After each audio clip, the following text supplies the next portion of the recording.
All set. We're good. Okay, this is the Community Preservation Committee. I'm Michael Doucette, Chair. Call the meeting to order. Hope everybody's had a good summer. I missed all of you after our heavy spring. And we have this meeting tonight for a limited agenda of a couple of issues that have come up needing our immediate attention. And as well as some old business. So I think with a quorum being present, we can proceed with the emergency funding request for the roof replacement.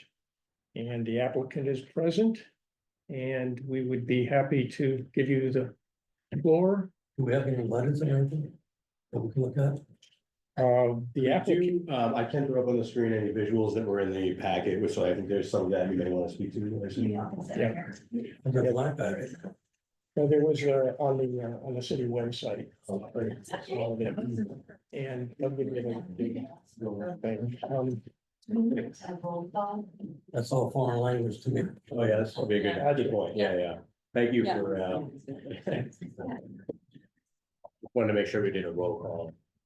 Mike, we Forgot the roll call. Okay, for the record, I'm going to go around the table, announce your name, and that you're present.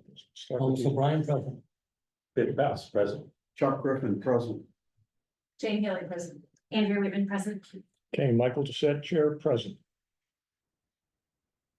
Now we can hear from the applicant. Please identify yourself and you have the floor.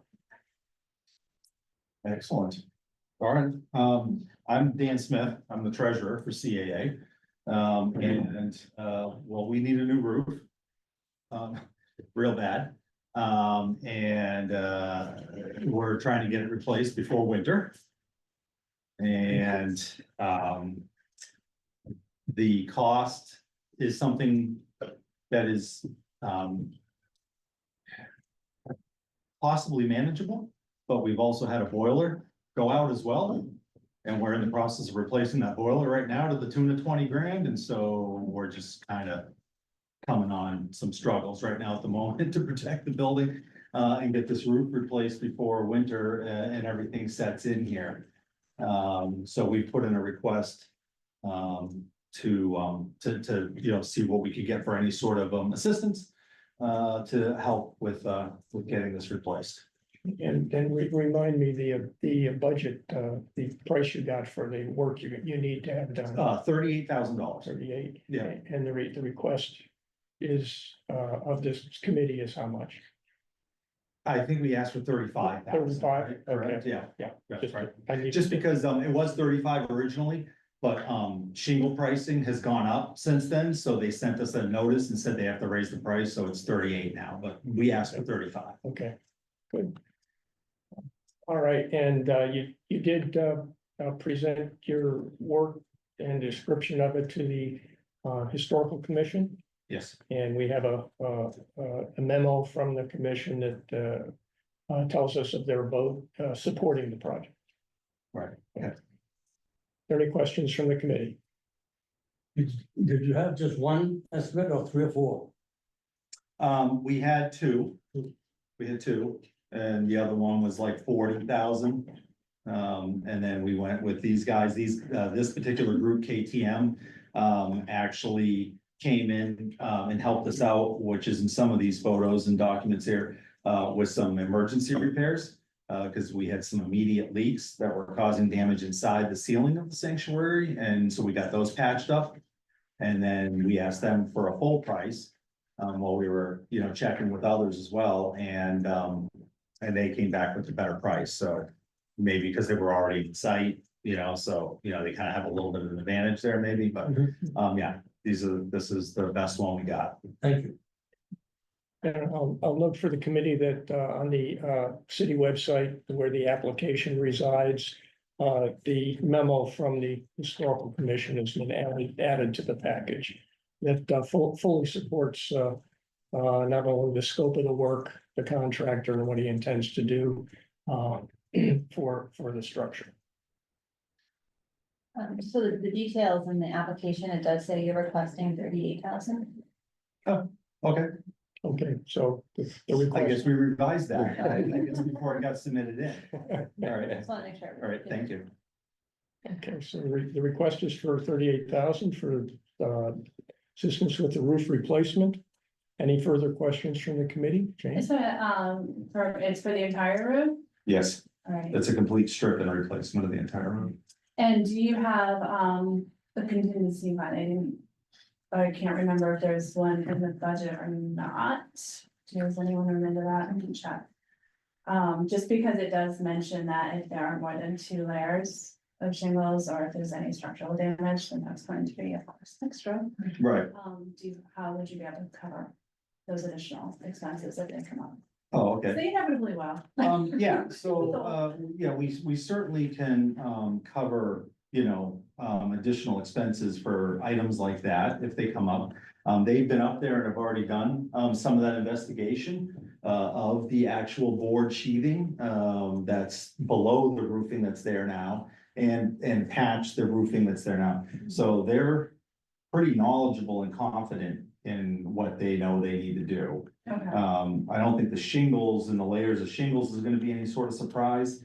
Maybe, quite possibly, in a few spots, some of these boards, the board planking that runs across the top of the rafters, might possibly need, a few square feet here and a few square feet there, some replacement, and yeah, they have a contingency price in there by square foot for that, and we'll have to, cover that, but it seems like from their inspection that that's a relatively small number. So we should be able to, hopefully take care of that. All right, bear with me, because I'm pulling up the estimate, sorry. How old is the current roof?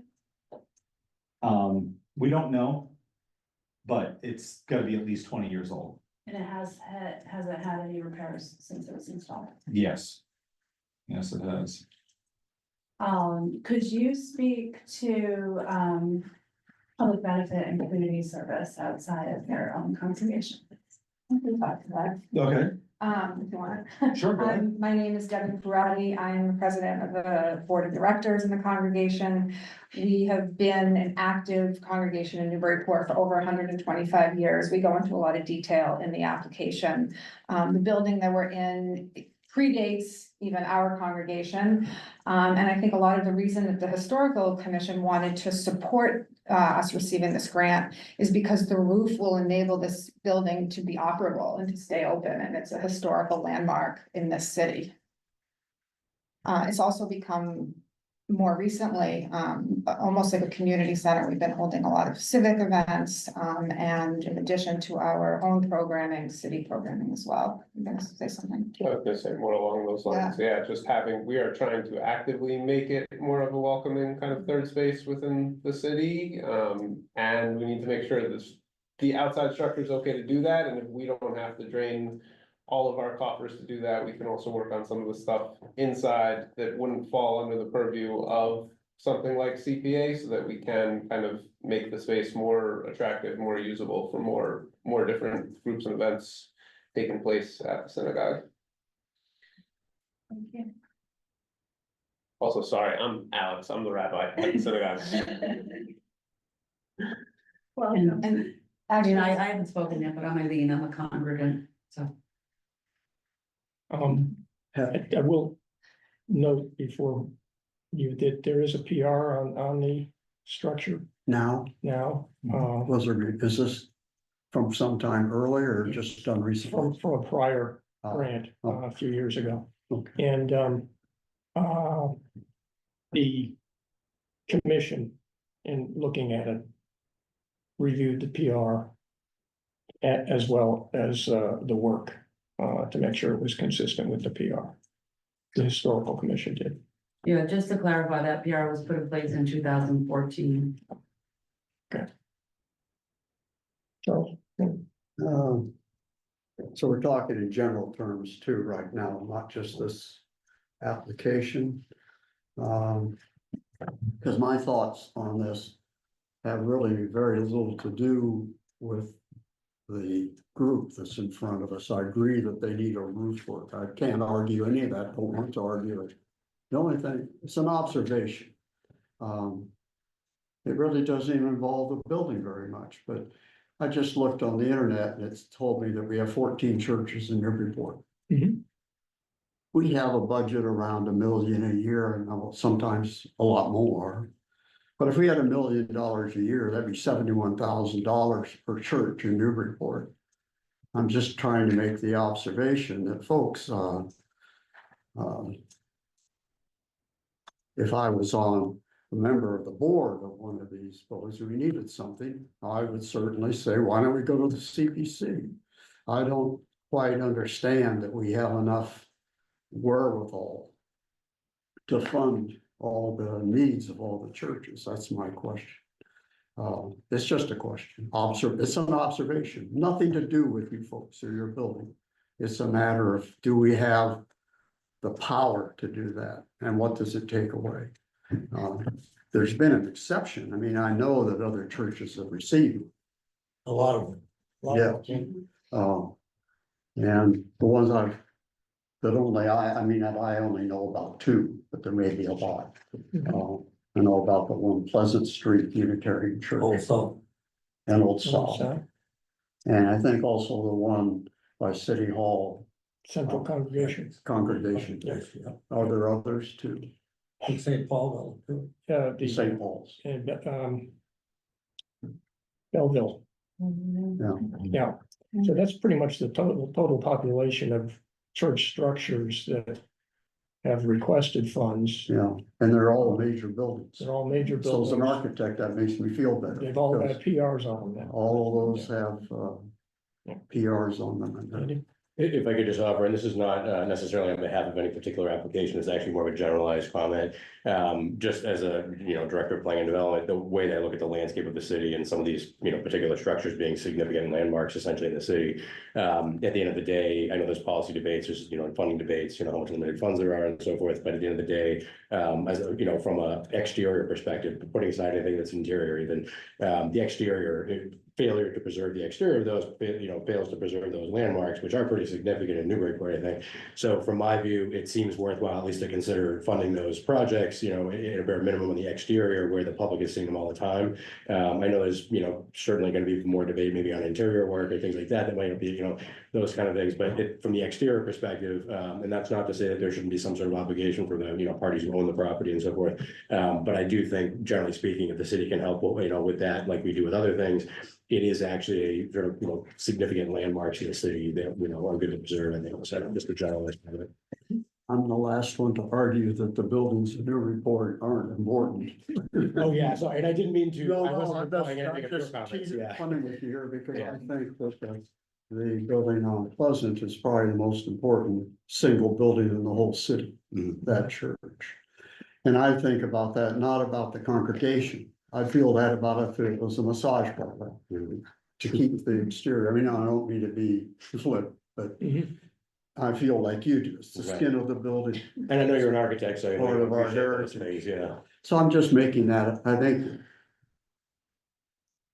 What it would do to me is try to limit the amounts on the donations and be sure that others were heavily involved, that's all. I'm not sitting here trying to say that these folks don't have a valid need or aren't good people or any of that, that'd be insane. But I worry about scope. Over the last 2 decades, we haven't run into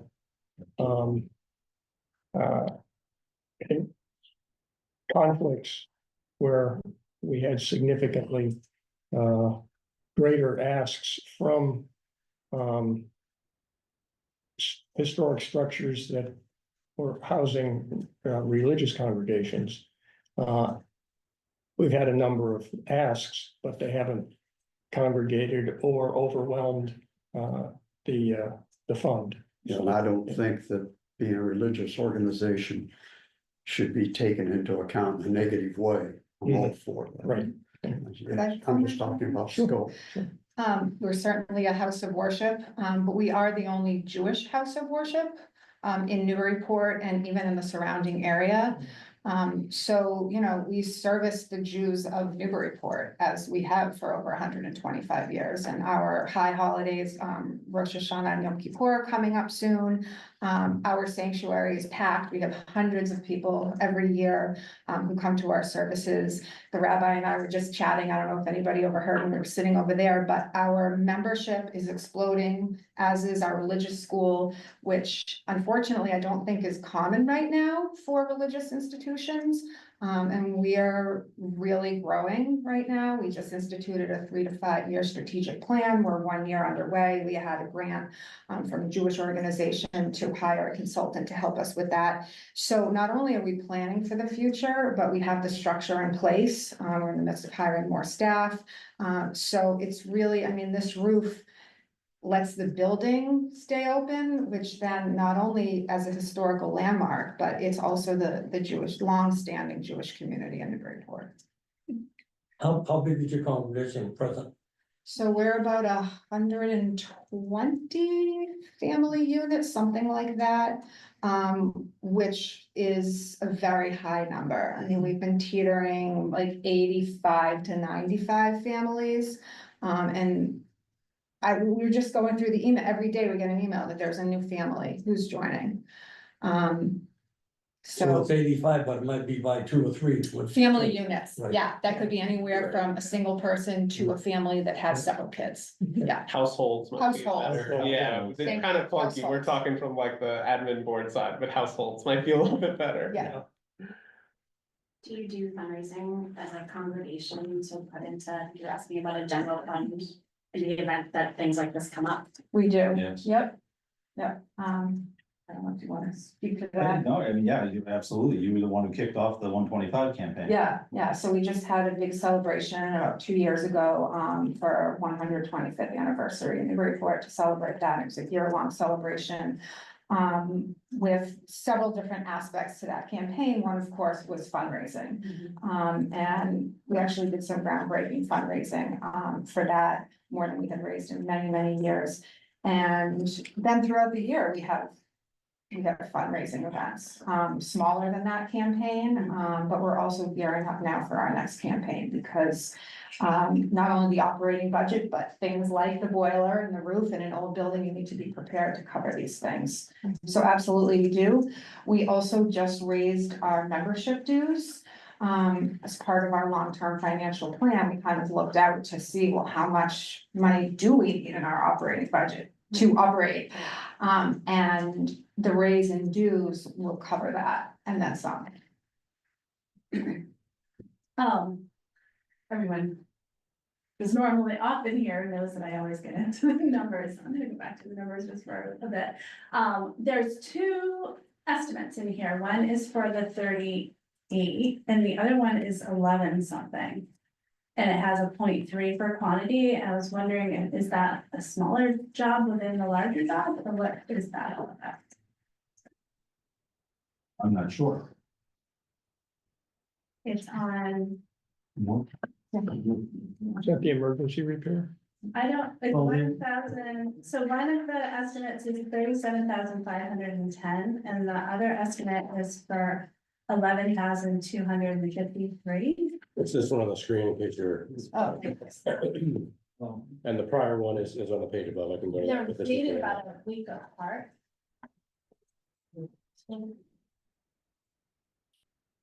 The price is almost the same as the quantity that's. Well, yeah, so I was the wondering, Price by the, yeah. were they estimating for a smaller portion of the job? 5,800, right? So then this one. Install tarps, dispose of so they broke down. I think, there are different areas of scope of work, right? Yeah, I don't, Or is it both of them? no, this is, I don't know what. No, this so I think number it's is. an itemized, I think it's an itemized quote essentially, so whatever you were looking at, it's like a third of the, so it looks to me like. It's quantity 1 of this scope of work, quantity 1 of this scope of work at estimate 550, so it's a running, whichever one is the 11,000. It's a third of this amount on top of the tally, is the way that I'm. What's the next? I don't understand, sorry. How does this one relate to the prior? Yeah, Yeah, hold on. I'll let Dave talk. Yeah. I think I got lost. Give me- I'll give the sheet. Yeah, Sorry. Give me a second here, because I'm not sure This one's in the. why the 11,000. Oh, you know what? This is an invoice. That's an estimate. This is their deposit. oh, Yeah, okay. this is the deposit they're requesting. Oh, yeah, Right. yeah. I got you, thank you. This is what it is. So this is the deposit. So they're- that's the third down. okay. Yeah, that's the third down deposit they're requesting in order to kick this off, which we have not, been able to give to them yet. So Yeah. we're not even on their schedule at the moment Okay, without that. 11,000. Yeah. so looking at that actual estimate then, it does not contain a contingency line there. It's just 37,510.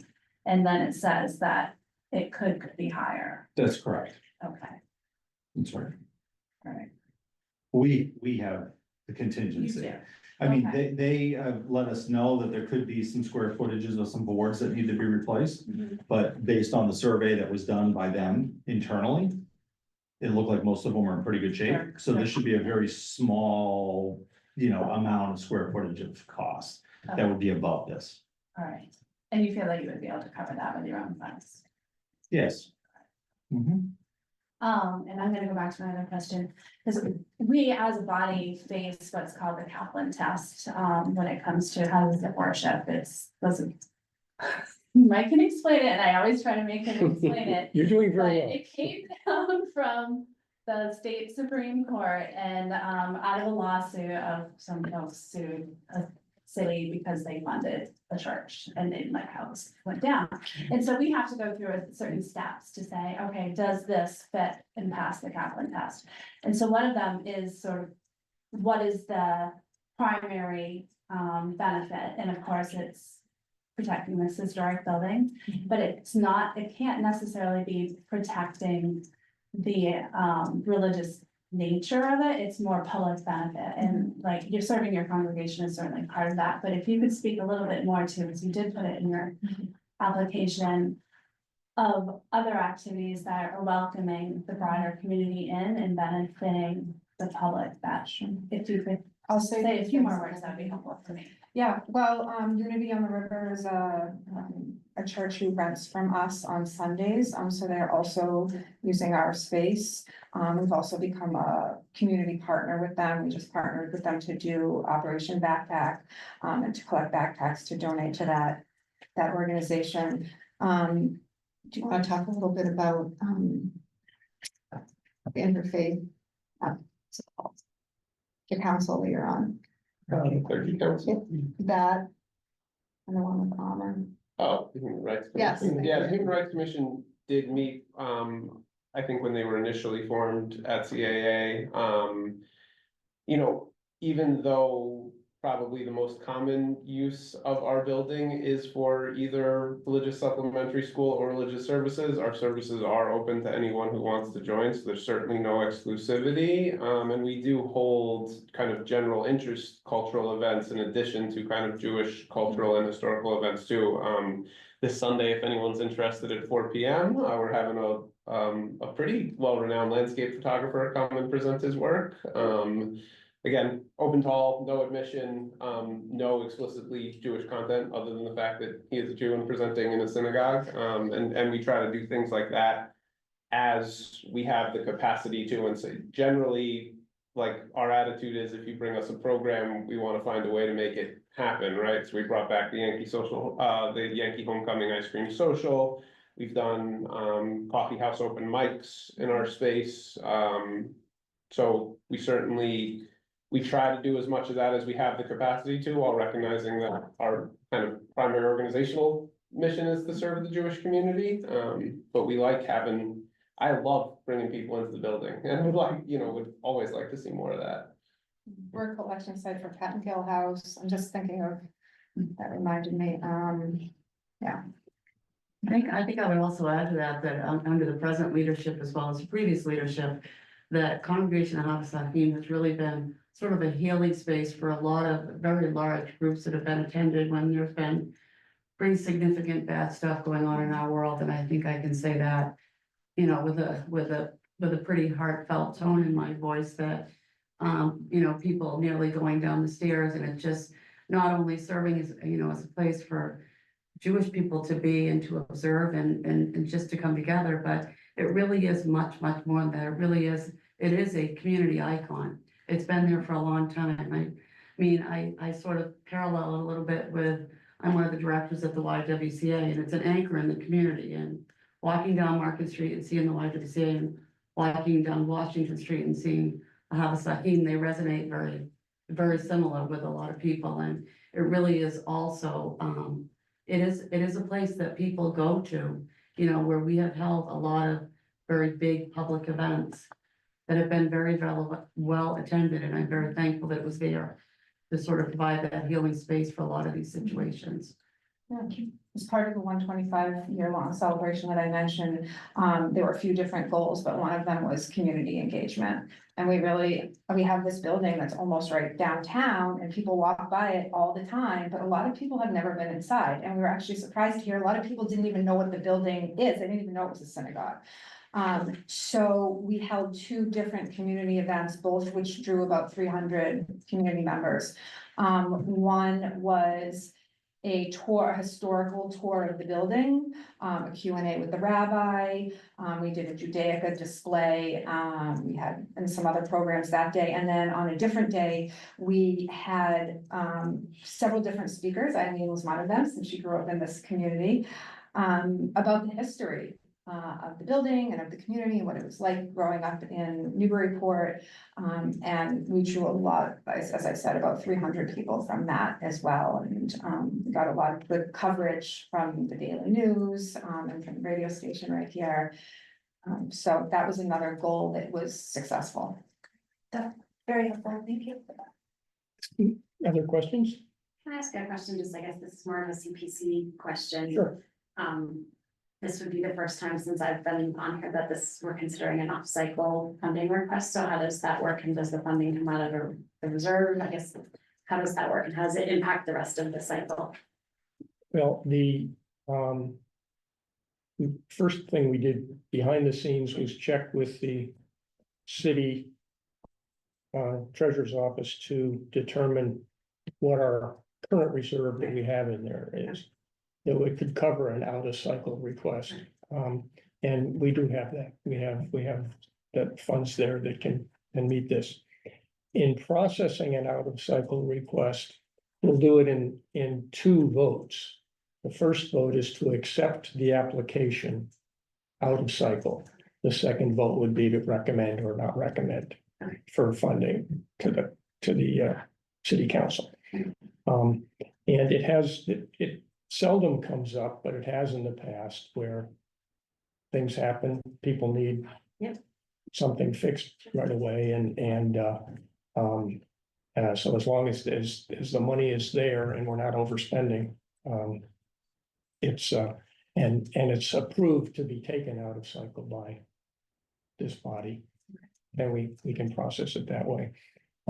Obviously, money spent now is not within the pot come next spring when we do the new cycle. Okay, but so to the extent that you know there's $1 out the door now, it wouldn't be $1 for whatever we're looking at in the spring. Okay, so that's something that you weigh as well. But you know, do we have a need now, an emergency need now? If so, we accept it. So. Just to kind of briefly add to that context, I mean, we really appreciate you guys considering this out of cycle. We wish it was in cycle. Eileen and I had kind of started the conversation with another member who suddenly passed away to get it done in cycle. And so it kind of fell off the table last time around. And also, you know, I think coming out of COVID when the building was empty, we got into some just deferred maintenance issues and not having as close eyes in the building.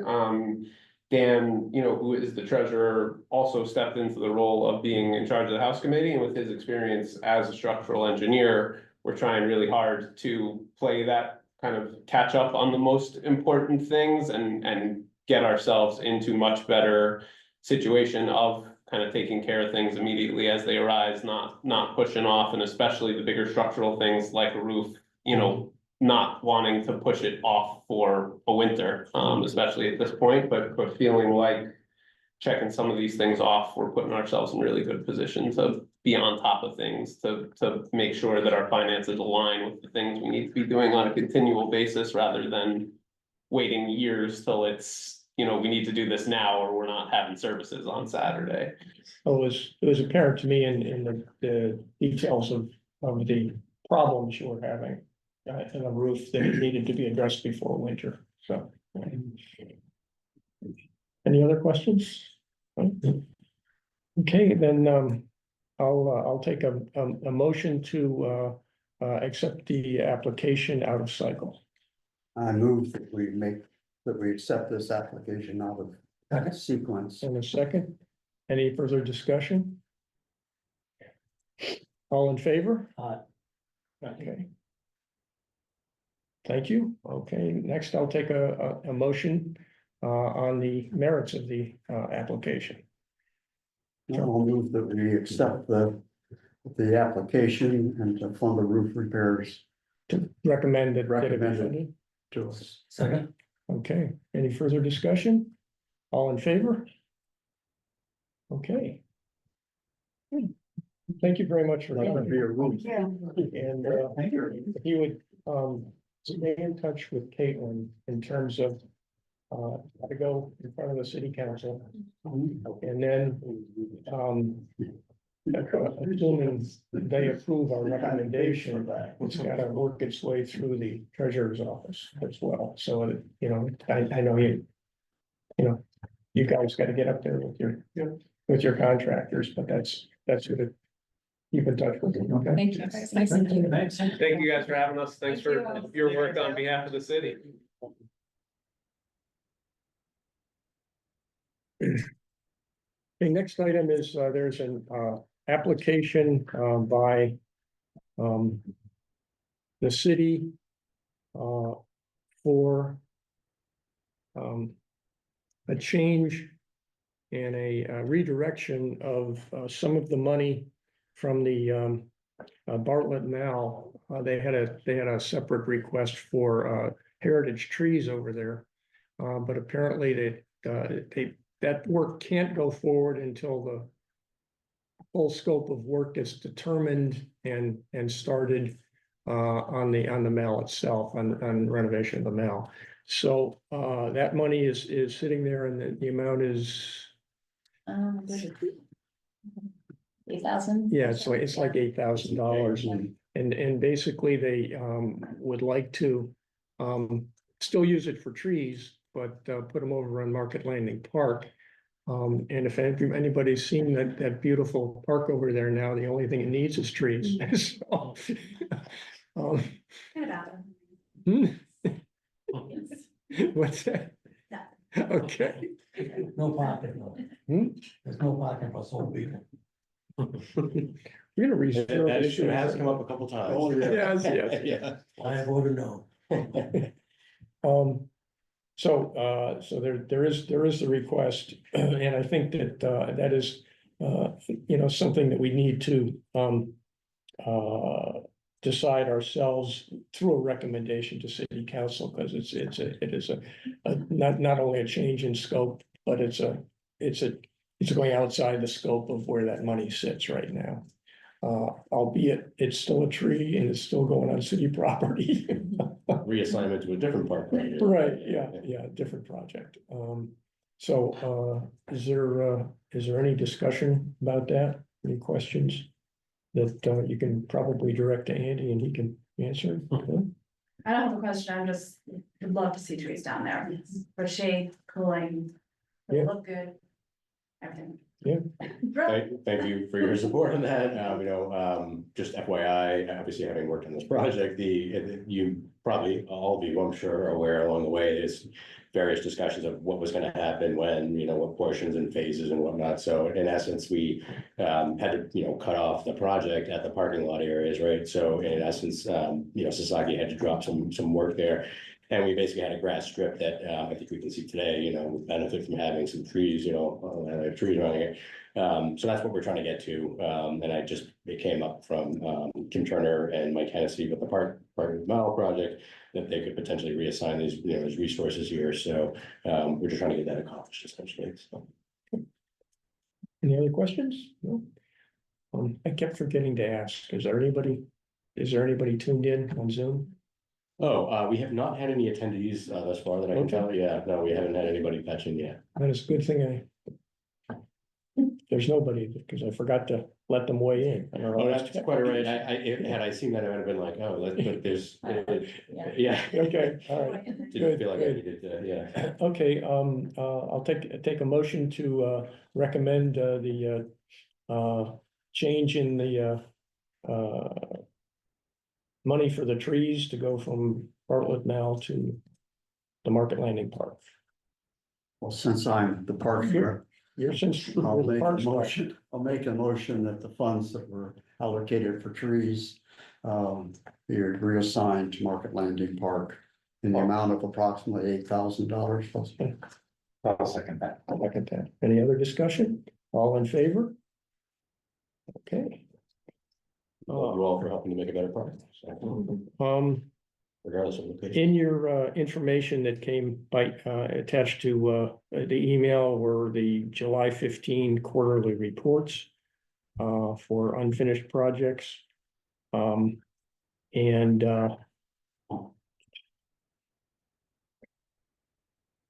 we don't have on the debt service, the debt From the service finance, change. yeah, I have that. I can throw up on the screen if you. Yeah, put that on the screen. It's not, is it on the? No, I think we were perhaps referring to this under other business, are there other? Okay, yeah. Because it's coming, since the agenda was established, it's coming from the planning director and Office of Planning Development. As an update, Okay, so gotcha, that tail end, gotcha, okay. Leave it to you as I handle it. All right, well then I'll wait and we'll do it at the end then, okay, approval of minutes, they were circulated. Anybody have any questions, comments, additions, corrections to the minutes from the last meeting of March 21st? I have a really small one. Yeah. So one of my, something I had said in terms of the FEMA buyout, it said about public conversation for tax money supporting, and I think it's written as private or local property. But I believe I said it, I meant private property. So it's private instead of local or public. Okay. Thank you. Okay. Any other corrections? Okay. Then as corrected, move to approve the minutes of March 21st, 2024. All in favor? Okay.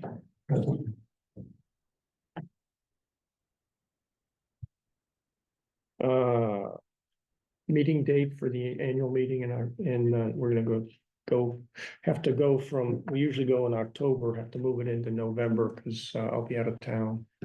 And so we thought November 7, right? Can everybody check? See if that works for you guys? But again, in here, November 7.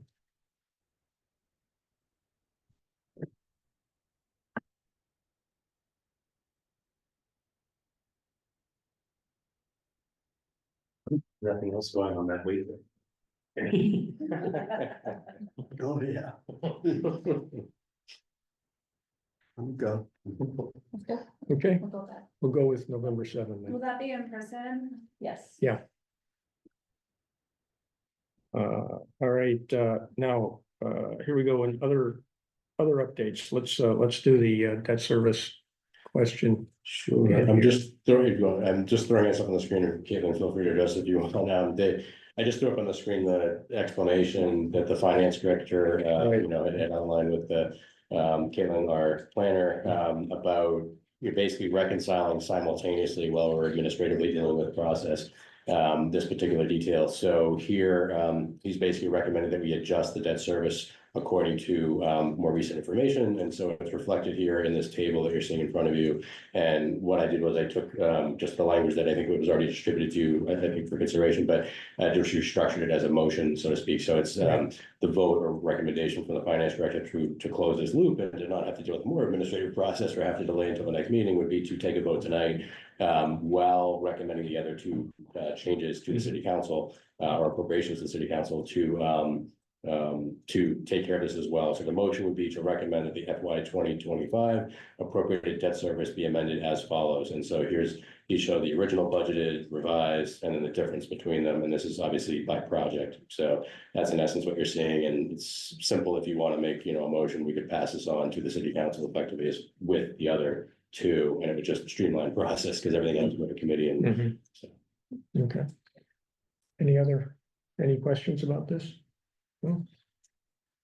Then I'll move as stated in the memo here, to recommend that the debt service be amended, with the numbers that are shown. And that's, in relation to, the information received from, Ethan. Okay, and a second? Second. Any further discussion? All in favor? Okay.